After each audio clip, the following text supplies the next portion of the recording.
What's up internet, my name is Trident Lion and welcome to this video. On this video, I'm going to show you 10 powerful phrases of persuasion that can help take your conversational skills to the next level.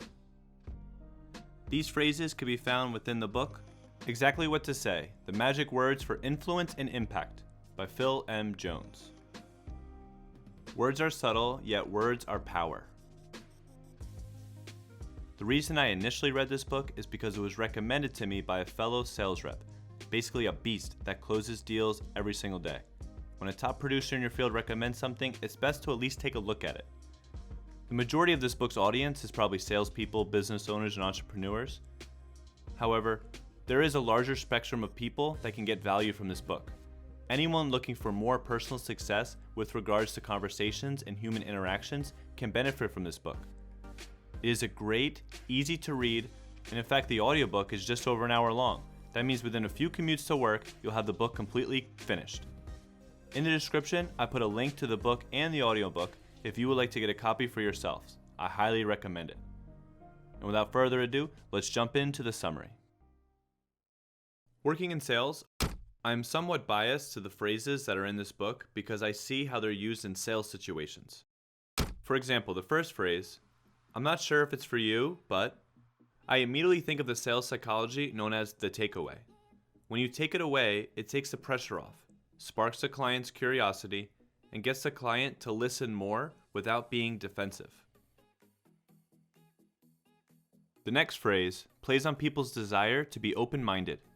We have a large spectrum of humans, from the very closed-minded to the very open-minded. However, everyone is open-minded towards some things. For example, people are open-minded to how they can make their life better, how they can make their health better, their relationships better, etc. Most people would like to be open-minded. So when you start off by introducing your new idea by saying, how open-minded are you? This will sway people towards the thing you would like them to support. Now this doesn't guarantee people will side with your opinion or idea. Nope. Especially if your idea is total crap. You are not learning how to hypnotize people. However, it will always be better to present your idea, product, service, opinion, etc. to someone when you have their full attention, ears, and their mind is open. If you can move a person's position from one of certainty to one of doubt, you'll have a greater control over the conversation. We've all interacted with people that think they know everything. They want to debate you, lecture you on whatever idea or product that you're presenting to them. Of course, you don't want to butt heads with this type of person because that'll get you nowhere. A better way of dealing with the I know everything mentality is to question the knowledge on which their opinion was founded. Ask them, what do you know? What do you know about this? What do you know about how it's valuable for people in your situation? In sales, I found this phrase, what do you know, to work great because it will usually result in one or two things. Either the client will sell themselves, and all the salesman has to do is ask for the order, ask them how they would like to purchase it. And the other result is that the client will reveal how little they actually know, which will help the client realize their opinion is not 100% correct. That inner doubt can make a client far more receptive to change. Another phrase calls out people's emotions and suppresses the logic-thinking brain from the conversation. The phrase, how would you feel if? People make decisions all day long based on either it feeling right or it not feeling right. So if you can get your client to feel right about your product or service, your chances of success are greater. Imagine if you're presenting your dream vacation to your spouse. Say something like, how would you feel to be with me eating fresh Italian food on the coast of Sicily? Creating future scenarios using the phrase, how would you feel, gets people excited about their future and gives them a reason to move towards the good and away from the bad. Contrast will increase your chances in getting someone to take action. For example, let's talk again about that dream vacation being presented to your spouse. Along with asking, how would you feel if we were eating Italian food in Sicily, you can also ask, how would you feel if we went our whole lives never actually getting to take our dream vacation? And now we're too old, sick, or dead to get there. Remember, fear of loss is more powerful than the hope for gain. The next phrase is just imagine. Every single decision every human being has ever made in their life was first internally made. Before your spouse says yes to getting married, they first said yes in their mind that they would marry you. For you to make a decision, you first have to see yourself making the decision in your mind. In sales, I've known this concept to be putting your prospects in the picture. Here's some examples that come to mind. Just imagine how this could benefit you and your family. Just imagine how this idea could be valuable for us. Just imagine driving our new family car knowing we are safe and secure. Just imagine how wealthy we could be in the next 18 months.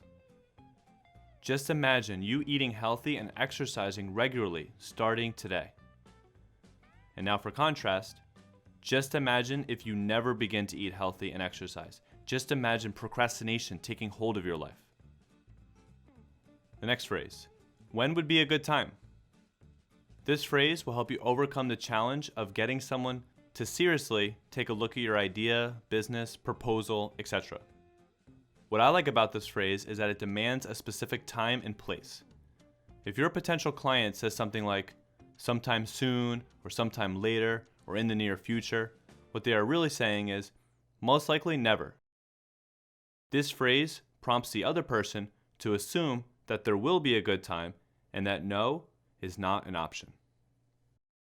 When presenting your idea, product, or service to someone, refrain from asking, do you have any questions? Most people's automatic response is no, even if they indeed have additional questions that can make or break them from making the decision that you most desire.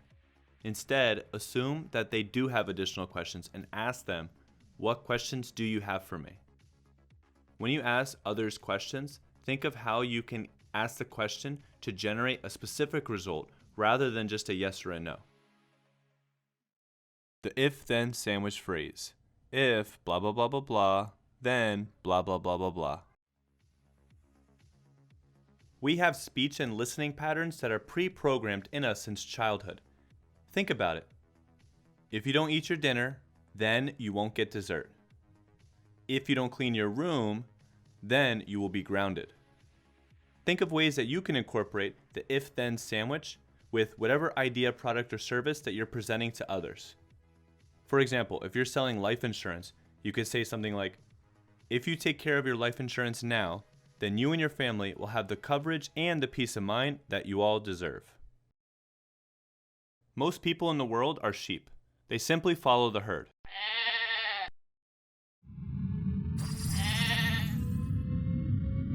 When someone is indecisive, they are basically procrastinating.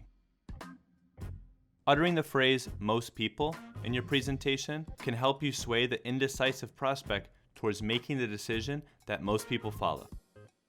Be a conversational shepherd.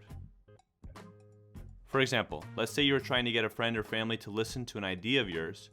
You could say, most people that I've told this idea to thought it was fantastic. If you're selling something, clients take great confidence in knowing that a lot of other people like them have benefited from your product or service. Most people act and behave like most people. And with regard to sales, when I say most people, it's all in context to the specific client that you're dealing with. If you're selling something to an accountant, most accountants benefit from my product or service because of X, Y, and Z. If your client is a single mother, most single moms have my product because of X, Y, and Z. You see my point? To be a sales professional, you shouldn't just lie or BS your clients, but instead genuinely discover how your product or service is valuable for them. You want to talk to the customers who your product or service is for. The good news. This phrase provides you with a tool to spin a negative into a positive, using a technique known as labeling. By starting a sentence off with the good news, you cause people to face forward with optimism and suppress negative energy from the conversation. By you bringing more positive words to the conversation, you can shift the balance in people's thoughts. For example, let's say you have children and your youngest child is struggling completing their homework. You could say, the good news is all of your brothers and sisters struggled with homework as well. And with time and dedication, they were able to complete it just as you can. So this book, Exactly What to Say, is comprised of 23 phrases. which you can use in various social interactions to be more persuasive, to get what you want, or even just to be heard. On this summary, I'm not going to go over every single phrase with in-depth examples because that would be basically taking the whole book from Phil Jones. After all, it is a short, to-the-point read. A full summary of the book will basically be the whole book. But here on this video, I provided you with 10 potent phrases that can make a significant improvement in your day-to-day conversations. Comment below what phrase has stood out to you the most. And if you're new to this channel, please hit the subscribe button as well as the notification bell so you can actually see future uploads. Thank you so much for watching, and until the next video, remember, always be learning, always be creating, and always be inspired.